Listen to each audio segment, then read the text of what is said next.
The governor's version of DOGE is asking local governments to open up their financial books. The state wants to know exactly how cities and counties are spending taxpayer dollars, and if they don't respond, the governor's office says they'll assume the worst. CBS 12's Katie Benty joining us tonight in the studio with this week's Waste Watch. Katie? Yeah, Jim, Liz, some are questioning whether this is government transparency or government overreach. Now, Florida sent out this financial checkup request to every city and county in the state, basically demanding that they prove their budgets are healthy. And they have just over a month to do so. Florida is putting local governments under a microscope. DOGE, a new state watchdog created by Governor Ron DeSantis last month, is combing through budgets, looking for wasteful spending. And last week, this letter landed in inboxes across Florida. It asks cities and counties, are you in financial trouble? And at any point over the last 7 years, have you missed loan payments, run a deficit, or failed to pay employees?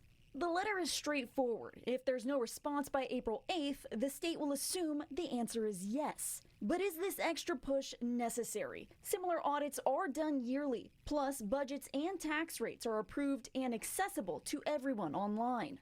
Governor Ron DeSantis says shrinking government is the goal, part of a broader push to cut spending at both the state and federal level. And just days after the letter went out, he announced on X they had sent back nearly $900 million in federal taxpayer dollars, claiming the money came with political strings attached. The DOGE team says it will use advanced technology to root out inefficiencies and could recommend cutting hundreds of government jobs. Even public universities are under review. So far, the city of West Palm Beach is among the first to respond, telling us they have not faced any financial emergencies and don't anticipate any in the next 6 months.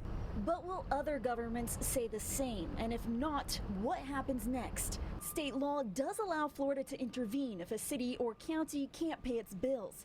That could mean more oversight, a mandated recovery plan, or even a state-appointed financial emergency board.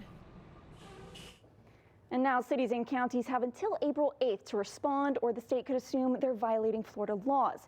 Now, we're still waiting to hear back from several local leaders on how they're handling this request. Liz?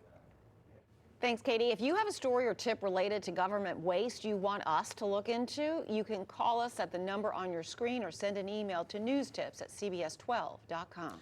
Well, we are learning new details about the nearly $1 billion in federal funding Governor DeSantis says he returned to the federal government. Last week, the governor says he returned $878 million in unspent federal funds to show Florida's support for DOGE. More than $557 million of those dollars came from a program for refugee social services. That program was to help teach English and provide medical care for refugees escaping war-torn nations.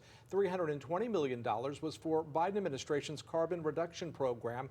That grant would have helped create parking spaces for semi-trucks at rest stops and fight emissions.